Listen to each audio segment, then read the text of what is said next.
Oh, there is a conservative versus conservative war going on right now. And Coulter said that she would never vote for Vivek Ramaswamy because he's Indian. And this is some Republican versus Republican stuff. David, let's talk about it. I ain't saying I agree with her, but I'm just glad somebody spoke their mind without fear. Let's run the clip. When you were running for president, but I still would not have voted for you because you're an Indian. We'll get Boom, Andrew, this is going so viral right now. This was on Vivek Ramaswamy's podcast. He was interviewing conservative commentator. Some people call her a shock jock, Ann Coulter. And she went on to say, I agree with you on many, many things you said during, you're running for president, but I would still have not voted for you because you're an Indian. His face changed immediately after she said that. Yeah, even for a Republican or conservative pundit, as she is called, I guess a lot of people are shocked. So we're going to go through it, guys. We have a lot of comments, and we're going to give our take on this because actually both the left and the right are weighing in on this. Right, so check out smileoutsauce.com. She went on to say, Andrew, there is a core national identity that is the identity of the WASP. And it doesn't mean that we can't take anybody else in, a Sri Lankan, a Japanese, or an Indian, but the core around which the nation's values are formed is the WASP, the white Anglo-Saxon Protestant. So she just said, Andrew, she feels comfortable if somebody's at least third generation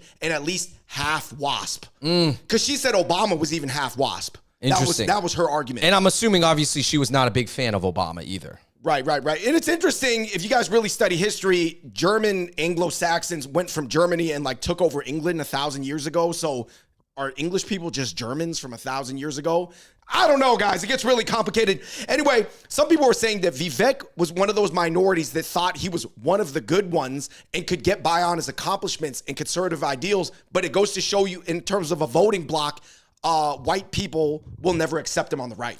Yeah, and this is where I would say, listen, voting for president is still an emotional choice for a lot of people. That's why I think personally local leaders, local politicians end up being more diverse looking because it's more about just who really wants to lead the community. Because you're saying most people only vote in national elections. Yeah, but a lot of people, when they vote for the symbolic president, they tend to be more emotional and just want that person to fit the leader look. That's why most presidents, actually all of them, have been 6 feet and over. And usually good looking. And mostly white, even including Obama, who's half white. Raised by whites, to be honest. Somebody said, yep, goes to show you the right has no more dog whistles or coded language. They're just saying they're covert racism now with blatant racism. But a lot of people were saying, listen, to be fair, Republicans are hung up on a lot of things. They didn't like JFK and Biden for being Catholic. Ann Coulter clearly has an issue with Catholics slightly. And they didn't vote for Mitt Romney and never would let him rise up that high because he was Mormon. Yeah, no, that is really interesting. And Mitt Romney is a tall, rich, good-looking white guy, by the way. He looks very presidential. Yeah. Somebody was saying, of course, there was a lot of arguments in the comments section being like, well, if you don't look like an American, how can you represent America on a global stage? And of course, this led to another comment saying, Andrew, some British people were like, Rishi Sunak is the leader of the UK, where the Anglo-Saxons that populated America, where the Anglos are from, and he's not even an Anglo himself. Yeah, it's really interesting, guys, the whole idea that so many people in America want to hold on to this old image of what I can understand if she's trying to say the values of America, but then the whole image of what an American is has always just looked really different. So I just think it's kind of wild, but it's really interesting too. This is on an aside, Andrew. I saw some 23andMe research. Most white people in America are actually German more than English, but everybody wants to disassociate from Germany post-World War II. So that's why people accentuate their English sides. Anyway, guys, moving on to 7 main thoughts about this. Do you think it's true that this is the way a lot more Americans think, similar to Ann Coulter, than people feel politically correct, able to say? For sure. I mean, Ann Coulter, over her career, has said some wild stuff and is kind of I don't want to say says it as a joke, but kind of says it to provoke emotion. But yes, I do think a lot of Americans would not have voted for Vivek because he's a Indian guy. He's kind of like a shorter Indian guy. And he is Hindu, even though he says he kind of believes in Christianity. And he also is not a lifelong politician who is not from the system. So there's I think there's a number of factors, but essentially he's Indian. Yes, yeah. A lot of people were saying that Trump would have picked Vivek for sure as his VP if he wasn't an Indian Hindu. Maybe, yeah. You mean if he was a Christian Indian? No, if he was just not, because there's some belief that it won't get the base activated off the look. See, I will say this. A lot of people were saying Vivek was such a coward for saying, I applaud her honesty. But in a way, even though she's being a shock jock and almost like a little boozy, you know, like sometimes people are always like little boozy, just wilding, saying some crazy stuff. I'm like, it is a thought that is not out in the ether, even though a lot of people think it in their mind. I mean, would you rather have people say what's on their mind or not on their mind?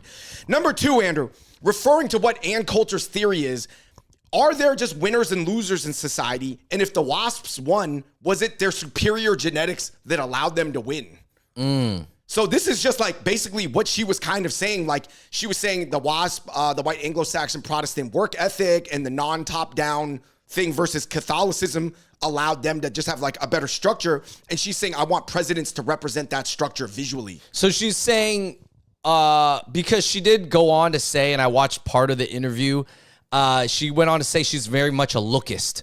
So she's basing on looks, and which is really interesting because I think a lot of her career was also based on looks as well, because she's a tall blonde lady. Before she started looking like a skeleton, right? Yeah. But now she looks like a skeleton. I mean, she's like pretty old. But anyways, also possibly evil. But I guess she's just saying that if the white Anglo-Saxon Protestant culture is the basis of what made America successful, then let's keep it going and let's get people who represent that.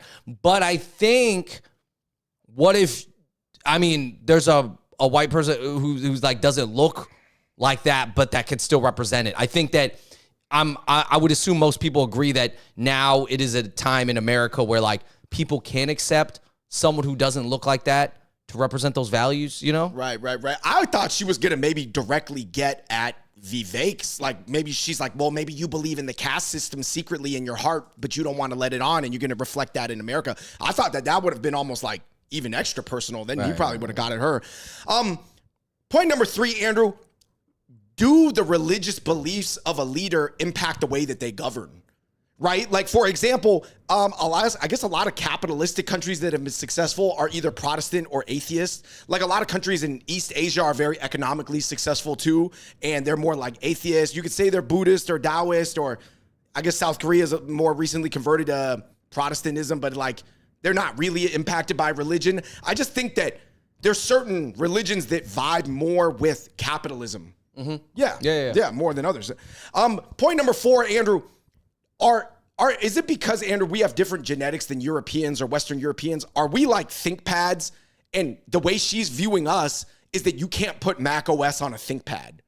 Right. You mean you're saying like the way she's viewing, for example, just in this example, Indians, she's like, Indians are so different. Even if you, as an Indian American, adopt and grew up in this country, that's not enough. I would need maybe your children, and then if they married a white girl, then maybe I would accept them and vote for them. She literally says that. Yeah. She says, Vivek, I would need your kids to marry a daughter of American Revolution for me, then it would hit my threshold. Now, is she kind of saying like, I need you to at least marry into a waspy family to show loyalty to America? I think that's what she's saying. And honestly, that feeling is what a lot of people have. And in fact, that is even a feeling that a lot of people have even just when like in all of interracial dating, right? There's a lot of these pundits or people who speak out and say, oh, well, you know, if you're a black man, you don't marry a black woman, you're not really down for black people. Umar. Yeah, but or on the other side, Asians, it's like, yeah, you know, if a Asian man marries a non-Asian or if an Asian woman marries a non-Asian guy, does she really care? It's like, those are real feelings that people have. She's just taking it to the presidential level.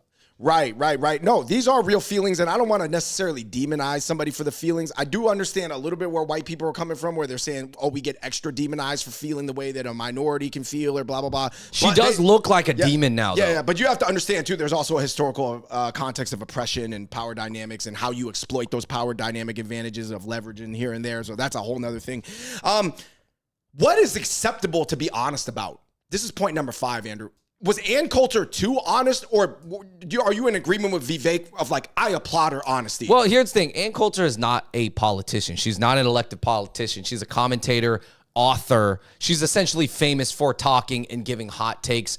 Something like was this Louder with Crowder or like any other of these Republican like almost personalities, like comedians, right? Or like yeah, shock she's jocks. kind of a comedian. Like she's not an actual scholar politician. Yeah, I would say it's like Lil Boozy or something like that. All right, she has written some books, but obviously she is kind of like a shocking person. So I don't know. I mean, I think that, you know, if another politician said that, I think that would be super problematic. Right. Is it that different from Charleston White? Point number 6, Andrew, I think that this has opened up a conversation that a lot of people feel like you previously could not have.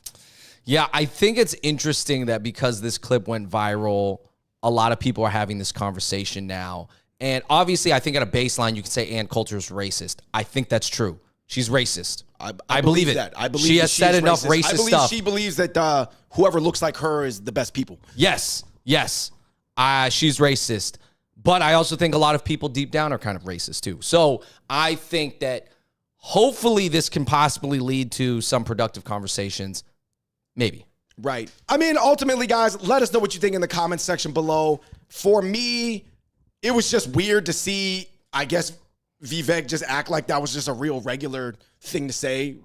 But at the same time, hey, man, the old way of hiding how you feel was not working. So everybody just going to bring it out, you know, bring out internet comments, but just put it in a little bit more of an official format. You know, it was on Vivek's podcast, but the quality was so good, it kind of looked like a TV interview. I think that's what was shocking to people too, because people are used to hearing those things in an IG comment that's misspelled with no avatar, but not just from a person who looks like they might say that. Right. Anyway, guys, let us know what you think in the comment section below. Until next time, we're the Hot Pot Boys. We out. Peace.